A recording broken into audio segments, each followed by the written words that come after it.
There was a young man who had ambitions to work for a company because it paid very well and was very prestigious. He prepared his resume and had several interviews. Eventually, he was given an entry-level position. Then he turned his ambition to his next goal, a supervisor position that would afford him even greater prestige and pay more. So, he completed the task he was given. He came in early some mornings and stayed late so the boss would see him putting in long hours. After 5 years, a supervisor position became available.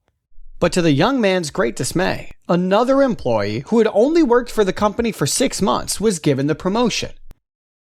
This young man was very angry, and he went to his boss and demanded an explanation. The wise boss said, "Before I answer your questions, would you do me a favor?" "Yes, sure," said the employee. "Would you go to the store and buy some oranges? My wife needs them." The young man agreed and went to the store. When he returned, the boss asked, "What kind of oranges did you buy?" The employee said, "I don't know. You told me to buy oranges, and these are oranges. Here they are." "How much did they cost?" said the boss. "Well, I'm not sure. You gave me 50 dirhams. Here is your receipt, and here's your change." "Thank you. Now, please have a seat and pay careful attention." Then the boss called in the employee who had received the promotion and asked him to do the same job. He readily agreed and went to the store. When he returned, the boss asked, "What kind of oranges did you buy?" "Well, the store had many varieties. There were navel oranges, Valencia oranges, tangerines, and many others, and I didn't know which kind to buy. But I remembered you said your wife needed the oranges, so I called her. She said she was having a party and that she was going to make orange juice. So I asked the grocer which of all these oranges would make the best orange juice. He said the Valencia orange was full of very sweet juice, so that's what I bought. I dropped them to your home on my way back to the office. Your wife was very pleased." "How much did they cost?" asked the boss. "Well, that was another problem. I didn't know how many to buy, so I once again called your wife and asked her how many guests she was expecting. She said 20. I asked the grocer how many oranges would be needed to make juice for 20 people, and it was a lot. So I asked the grocer if he could give me a quantity discount, and he did.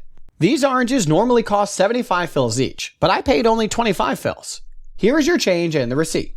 The boss smiled and said, "Thank you. You may go." He looked over at the young man who had been watching.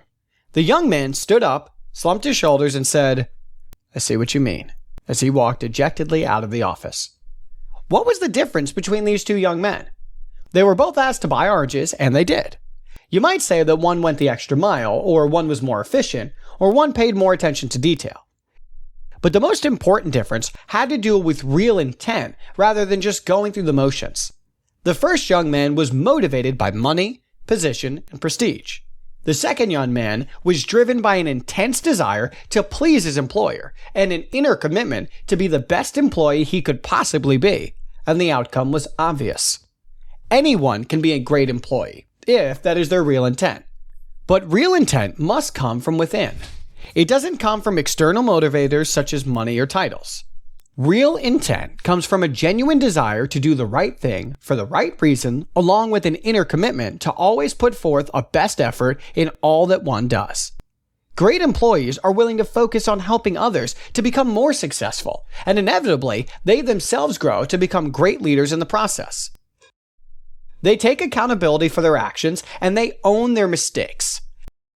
They gain reputations of being trustworthy, and they can earn the respect of their coworkers. And they understand the value of a team.